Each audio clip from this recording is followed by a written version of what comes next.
ये चैप्टर 1 का 12th class का इंडियन सिविलाइजेशन एंड कल्चर का कल के वीडियो में हम लोग जाने थे 7वां नंबर प्रश्न का। आज 8वां नंबर प्रश्न है why according to Gandhi have we stood with the same kind of proof as excited thousands of years ago, should we do the same thing even today? यानी कि कहने का अर्थ है कि जैसे हजारों साल पहले हम लोग की सभ्यता संस्कृति की आज भी हम लोग उसी का अनुसरण कैसे कर रहे हैं वैसे है।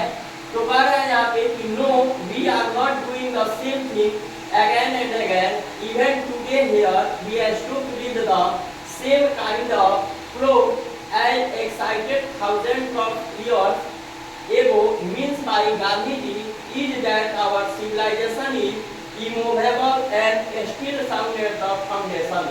कहने का अर्थ है कि नहीं कहा गया कि परिवर्तन हर एक सभ्यता संस्कृति में कुछ न कुछ परिवर्तन होता ही रहता है, लेकिन हमारी जो सभ्यता है वह उसी प्रकार से आ रही है। नेक्स्ट है how did our ancestors view large cities why were they satisfied with small village. कहने का अर्थ है कि हमारे जो पूर्वज थे वह बड़े शहरों में क्यों नहीं जाना चाहते थे और छोटे से गांव में ही क्यों खुश थे।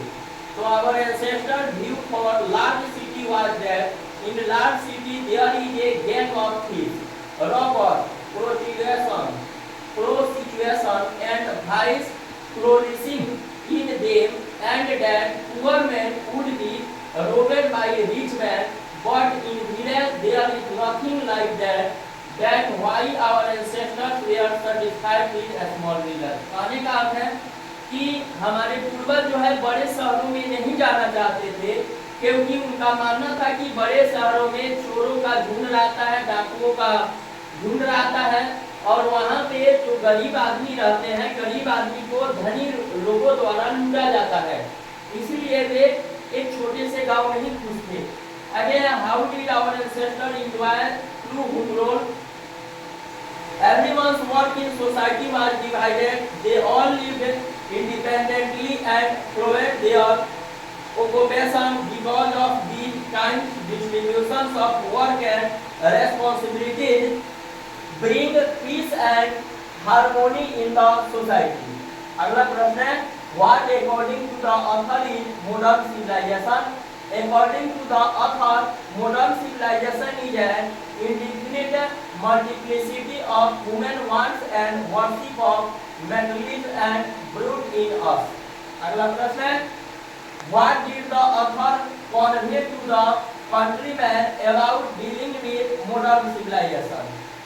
यहाँ बता रहा है कि the author convey to the countryman about dealing with modern civilization is to clinging to the old Indian civilization as a child clings to the mother breast। कहने का अर्थ है लेखक यहाँ कह रहे हैं कि जैसे माँ अपने बच्चे को सीने से लगाकर रखती है वैसे ही हम लोग को अपने सभ्यता संस्कृति को सीने से लगाकर रखना चाहिए।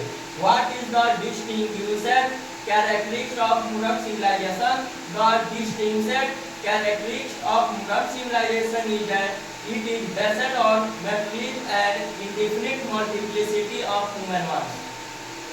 अगला प्रश्न है the author perceived danger from modern invention how।